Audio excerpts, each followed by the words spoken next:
बहुत समय पहले की बात है।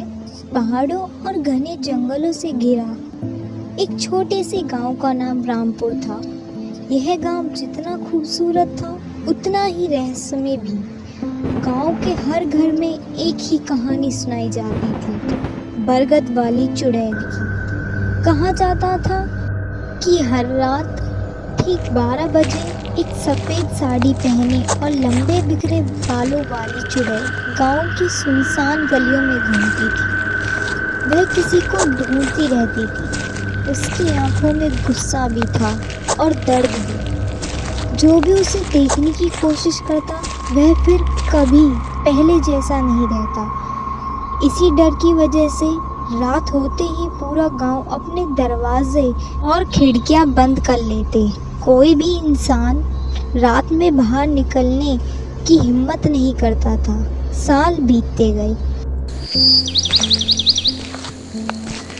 एक दिन उसी गांव की रहने वाली नंदिनी अपनी पढ़ाई पूरी करके शहर से वापस लौटी। शहर में पढ़ाई करने के कारण वह भूत प्रेत और चुड़ैल जैसी बातों पर बिल्कुल विश्वास नहीं करती थी। जब गांव वालों ने उसे चुड़ैल की कहानी सुनाई, वह मुस्कुराकर बोली, यह सब सिर्फ अंधविश्वास है। अगर सच में कोई चुड़ैल है तो मैं खुद उससे मिलूंगी। गांव के बुजुर्ग ने उसे बहुत समझाया, लेकिन उसने किसी की बात नहीं मानी। उस रात नंदिनी ने सोने का नाटक किया। जैसे ही घड़ी में 12 बजे बाहर से पायलों की धीमी धीमी आवाज आने लगी। उसने खिड़की से झांका। सफेद साड़ी में एक औरत धीरे धीरे सड़क पर चल रही थी। वह हर घर के सामने रुकती, कुछ पल तक देखती और फिर आगे बढ़ जाती, जैसे किसी खास इंसान को खोज रही हो। नंदिनी का दिल जोर जोर से धड़कने लगा। पहले तो नंदिनी डर जाती है, लेकिन फिर वह सोचती है क्यों ना उसे उस चुड़ैल के पीछे जाना चाहिए और देखना चाहिए कि क्या सच है। लेकिन उसने हिम्मत नहीं हारी। वह चुड़ैल के पीछे पीछे चल गई, बिना अपनी जान की परवाह किए। चुड़ैल गांव से निकलकर घने जंगल की ओर बढ़ने लगी। रास्ता जितना आगे जाता उतना ही डरावना होता जाता। पेड़ों की टहनियां हवा में ऐसे हिल रही थी जैसे कोई उन्हें पकड़कर झुला रहा हो।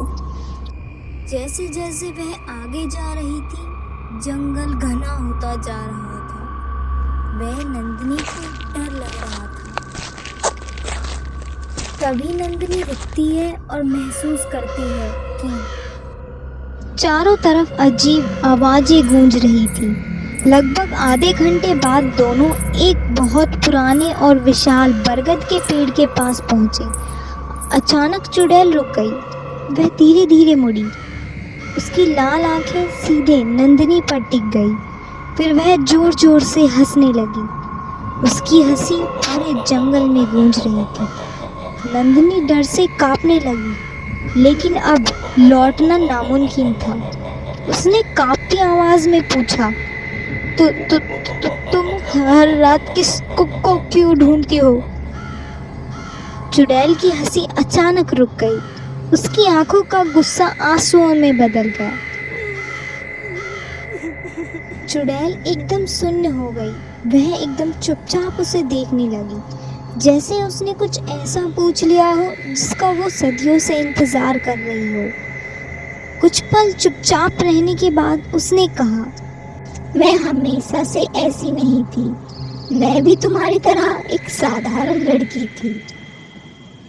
कई साल पहले मैं इसी गांव में अपने परिवार के साथ रहती थी। एक शाम मैं तालाब से पानी भरकर लौट रही थी। तभी एक व्यक्ति मेरे पीछे आया। उसने मेरे साथ जबरदस्ती करने की कोशिश की। मैं उससे बचने के लिए भागी, लेकिन मेरा पैर फिसल गया। मैं पत्थर पर गिर पड़ी। मेरे सिर से बहुत खून बहने लगा। वह आदमी मुझे वहीं मरने के लिए छोड़कर भाग गया। किसी ने मेरी मदद नहीं की और वहीं मेरी मौत हो गई। चुड़ैल की आंखों में आंसू बहने लगे। मेरी आत्मा को शांति नहीं मिली। मैं हर रात उसी आदमी को ढूंढती हूँ जिसने मेरी जिंदगी छीन ली। जब तक मुझे वह नहीं मिलेगा, मैं इस दुनिया से कभी मुक्त नहीं हो पाऊंगी। इतना कहकर उसने नंदिनी की ओर देखा और बोली, क्या तुम मेरी मदद करोगी? नंदिनी कुछ पल तक चुप रही, फिर उसने धीरे से कहा, हाँ, मैं तुम्हें इंसाफ दिलाऊंगी। लेकिन उसे यह नहीं पता था कि जिस आदमी की तलाश चुड़ैल वर्षों से कर रही थी, अभी भी उसी गांव में जिंदा था। नंदिनी कुछ पल तक चुप खड़ी रही।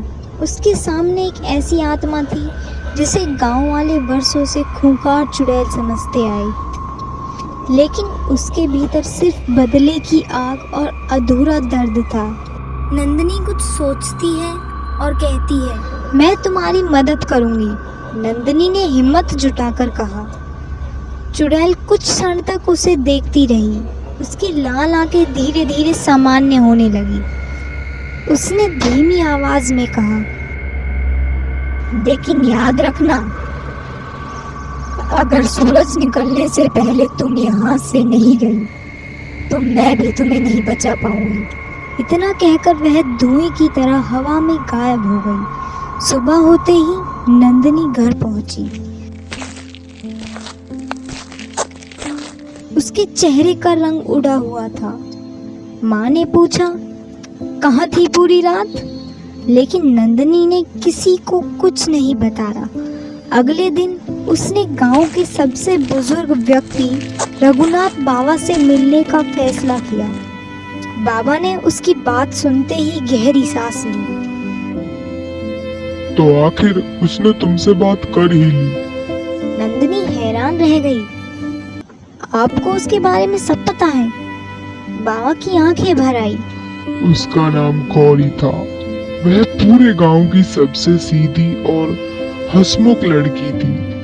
जिस दिन उसकी मौत हुई, पूरे गांव में खबर फैल गई कि उसका पैर फिसलने के कारण उसकी मृत्यु हो गई। लेकिन सच सिर्फ 2 लोग जानते थे।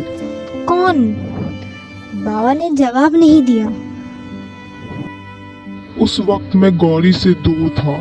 मैंने जैसे ही देखा, मैं उसकी तरफ दौड़ा। लेकिन जैसे ही मैं उसकी तरफ दौड़ा, गौरी तब तक गिर चुकी थी और मैं उस व्यक्ति के पीछे भागा। लेकिन मेरे हाथ कुछ नहीं लग पाया। बस मैंने एक चीज देखी थी। उसके हाथ में एक काला निशान था। यह सुन नंदिनी शांत हो गई। फिर बाबा ने कहा, अगर उस आदमी को पहचानना है तो इसी निशानी से पहचानना होगा। उस दिन के बाद नंदिनी पूरे गांव में लोगों को ध्यान से देखने लगी। कुछ दिन तक उसने इधर उधर देखा, लेकिन उसे कोई नहीं दिखा। तभी एक दिन जब वह अपने घर के आंगन में थी, वह देखती है कि उसके घर के सामने से एक व्यक्ति जा रहा है। तभी उसकी नजर उसके हाथ पर पड़ती है। वह देखती है कि वही काला निशान उसके हाथ में था और वह कोई और नहीं, गांव का सबसे अमीर आदमी ठाकुर वीरेंद्र सिंह था। उसकी दाहिनी कलाई में बिल्कुल वैसा ही निशान था। नंदिनी का दिल जोर जोर से धड़कने लगा। क्या इतने सालों से पूरा गांव जिस आदमी का सम्मान करता था, वही गौरी की मौत का असली जिम्मेदार था? उसने तय कर लिया कि आज रात वह फिर बरगद के पेड़ के पास जाएगी और इस बार सच सामने लाकर ही लौटेगी। लेकिन उसे नहीं पता था कि ठाकुर वीरेंद्र सिंह भी उस रात किसी से मिलने जंगल की ओर जा रहा था। उस रात जब नंदिनी जंगल की तरफ जा रही थी, तो वह देखती है कि ठाकुर वीरेंद्र सिंह भी वहां खड़ा था। तो वह सोचती है कि क्यों ना ठाकुर वीरेंद्र सिंह को भी बहलाकर अपने साथ ले जाया जाए। वह ठाकुर वीरेंद्र सिंह के पास जाती है और कहती है, क्या आप मेरी मदद करेंगे? मुझे यहाँ बहुत डर लग रहा है, क्या आप मुझे साथ चलेंगे? ठाकुर वीरेंद्र सिंह पहले तो घबराता है क्योंकि उसे उस चुड़ैल के बारे में पता था, लेकिन फिर वह नंदिनी को देखकर मुस्कुराता है और नंदिनी के साथ चल देता है।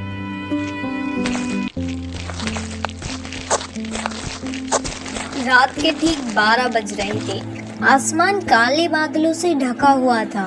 तेज हवा चल रही थी और जंगल के पेड़ अजीब आवाजें कर रहे थे। ऐसा लग रहा था मानो पूरा जंगल किसी अनहोनी का इंतजार कर रहा हो। नंदिनी हाथ में लालटेन लिए बरगद के पेड़ की ओर बढ़ रही थी, साथ में वीरेंद्र ठाकुर भी।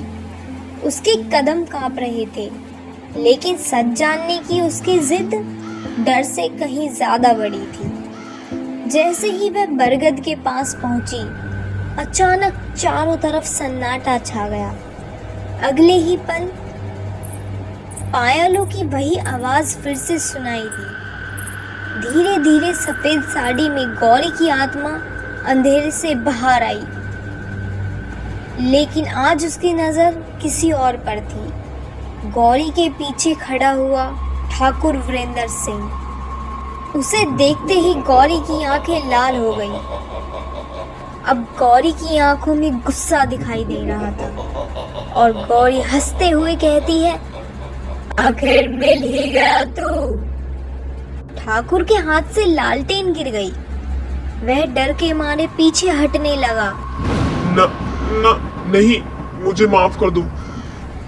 गौरी की आवाज पहले से भी ज्यादा भारी हो चुकी थी। जब मैं जिंदा थी तब मेरी एक भी बात नहीं सुनी, आज माफी मांग रहा है। ठाकुर घुटनों के बल बैठ गया। मुझसे गलती हो गई थी, मैं डर गया था। गौरी जोर से चीखी। वह गलती नहीं थी, वह पाप था। अचानक जंगल में तेज आंधी चलने लगी। पेड़ों की डालियां टूटने लगी, जमीन कांपने लगी। नंदिनी यह सब देखकर डर गई, लेकिन उसने हिम्मत करके कहा, गौरी, अगर आज तुमने इसे मार दिया तो तुम्हारी आत्मा भी हमेशा के लिए इसी जंगल में भटकती रहेगी। गौरी कुछ पल के लिए शांत हो गई। उसकी आंखों से आंसू बहने लगे। फिर मुझे इंसाफ कैसे मिलेगा? नंदिनी ने ठाकुर की ओर देखा। सच सबके सामने आएगा। इतने सालों से जिसने अपना गुनाह छिपाया है, आज वही पूरे गांव के सामने उसे स्वीकार करेगा। डर के मारे ठाकुर ने रोते हुए सब कुछ कबूल कर लिया। उसने बताया कि कई साल पहले उसने गौरी के साथ जबरदस्ती करने की कोशिश की थी। गौरी उससे बचने के लिए भागी, लेकिन तालाब के पास पत्थर से टकरा कर गिर गई। उसके सर से खून बहने लगा।